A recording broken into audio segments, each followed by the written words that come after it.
បាទសួស្តីទៅកាន់បងប្អូនទាំងអស់គ្នាសម្រាប់វីដេអូមួយនេះគឺខ្ញុំធ្វើដំណើរទៅកាន់ទឹកដីខេត្តកំពង់ឆ្នាំងបងប្អូនទៅចូលរួមពិធីមង្គលការរបស់ពូម៉ាក់ក៏ប៉ុន្តែគឺខ្ញុំគ្មានគោលបំណងថាត្រូវធ្វើវីដេអូទេបងប្អូនក៏ប៉ុន្តែដោយសារជិះកាត់ទៅក៏ឃើញទេសភាពបងប្អូន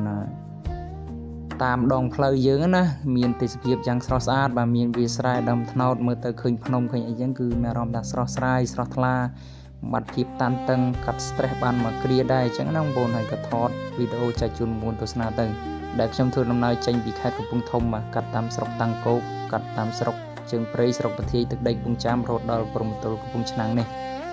ហើយមកដល់កន្លែងនេះគឺបងប្អូនម៉ែបបាទដៅមកគឺចំលើកំពូលភ្នំក៏ពិតទៅខ្ញុំក៏អត់បានត្រូវស្គាល់ភ្នំមួយនេះដែរដោយសារមិត្តភក្តិនៅពីក្រោយគេថាត្រូវជិះទៅផ្លូវនេះដល់ពេលឡើងទៅដល់មានណាចំកំពូលភ្នំហើយសួរថាទៅណាទៀតខ្ញុំថាអត់ដឹងទៅណាទេក៏ដាច់ចិត្តសួរអ្នកក្មេងៗបាទបងប្អូនយុវវ័យដែលគាត់ទៅកំសាន្តលើភ្នំនេះគេថា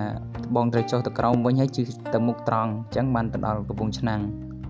ហើយនេះលើប្រាសាទបងប្អូនទេសភាពយើងមើលទៅខាងជើងភ្នំគឺស្រស់ស្អាតមែនទែនបងប្អូនធម្មជាតិខៀវស្ងាត់តែម្ដងហើយលើកំពូលប្រាសាទនេះគឺយើងកំពូលភ្នំនេះយើងឃើញមានកំពូលប្រាសាទ3បងប្អូនប្រាសាទនេះមានឈ្មោះថា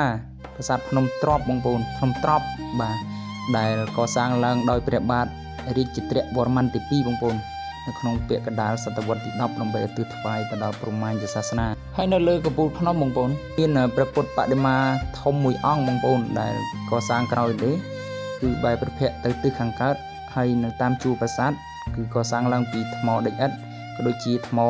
ភក់និងខឿនថ្មបាយក្រៀមបងប្អូនហើយយើងឃើញមានក្បូរក្បាច់រចនាយ៉ាងស្រស់ស្អាតនៅតាមស៊ុំទ្វារក៏ដូចជាតាមសសរពេជ្រហ្នឹងហើយបងប្អូនដែលមិនធ្លាប់បានទៅទស្សនាកំសាន្តបើសិនជាមានឱកាសមានពេលធ្វើដំណើរឆ្លងកាត់ឬក៏ត្រូវទៅផ្លូវហ្នឹងអាចចូលទស្សនាកំសាន្តបានបងប្អូនសម្រាប់ខ្ញុំនេះគឺខ្ញុំអត់មានគោលបំណងទេក៏ប៉ុន្តែដោយសារម៉ែបគឺដៅទៅអ្នកមើលម៉ែបខុសក៏បានឲ្យទៅស្គាល់ប្រាសាទភ្នំនឹងទៅហើយបន្ទាប់មកទៀតបងប្អូនក៏ចេញដំណើរពីប្រាសាទភ្នំនឹងរហូតមកដល់នេះព្រំប្រទល់ស្រុកជលគិរីខេត្តកំពង់ឆ្នាំងហើយបងប្អូនគឺក្នុងគោលបំណងនេះគឺខ្ញុំទៅចូលរួមពិធីមង្គលការរបស់ពូម៉ាក់ហើយនេះគឺទេសភាពយើងមើលទៅយ៉ាងស្រស់ស្អាតបងប្អូនជើងភ្នំតាមមាត់ទឹកមាត់ទន្លេអញ្ចឹងណាហើយសម្រាប់ភ្នំខាងមុខនឹងហើយដែលខ្ញុំត្រូវទៅបងប្អូនហើយនេះគឺផ្លូវទៅកាន់ផ្ទះពិធីមង្គលការរបស់ពូម៉ាក់ហើយបងប្អូនគឺមកដល់កន្លែងនេះគេហៅថាស្រុកជលគិរីនៅខាងឃុំព្រៃគ្រីបងប្អូនឃុំព្រៃគ្រីស្រុកជលគិរីខេត្តកំពង់ឆ្នាំងហើយឥឡូវនេះក៏ធ្វើដំណើរមកដល់ហើយបងប្អូនហើយសកម្មភាពខ្លះគឺអត់មានស្អីទេហើយនេះគឺជាមុខគុណកំឡោះបាទគេថាយប់នេះគឺដឹងតែខ្ញុំហើយក៏ដល់ពេលវេលាដែលត្រូវពិសាភោជនីយដ្ឋានហើយគុណកំឡោះគុណកំមុំក៏គាត់ជាងថតគេប្រាប់ថាឲ្យអបឲ្យថើបអញ្ចឹងណាហើយក៏ពួកគាត់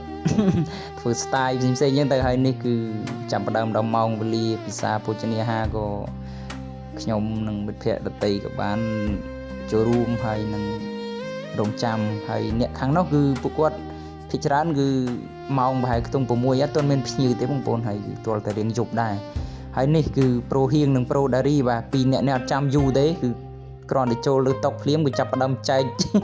កៅចែកចានគ្នាហើយគឺដោយសារទៅពីឆ្ងាយហត់អញ្ចឹងដល់វេលាហើយគឺដាក់ហើយក៏មានក្រុមតន្ត្រីបាទច្រៀងកំដរបរិយាកាសយ៉ាងសប្បាយរីករាយដែរបងប្អូនហើយនេះចុងក្រោយគឺជាស៊ុបមួយឆ្នាំងនេះកុំឃើញក្របអញ្ចឹងថាមិនក៏ក្របទូចអញ្ចឹងគឺដោយសារគេដាក់មកអញ្ចឹងឯងដឹងធ្វើម៉េចក៏នាំគ្នាសើចឲ្យគោចុះគោឡើងទៅក៏ដាក់ទៅហើយប្លុកនេះក៏មានច្រើនទៅមុនមានតែប៉ុណ្្នឹងឯងអរគុណច្រើនសម្រាប់ការតាមដានទស្សនាបាយ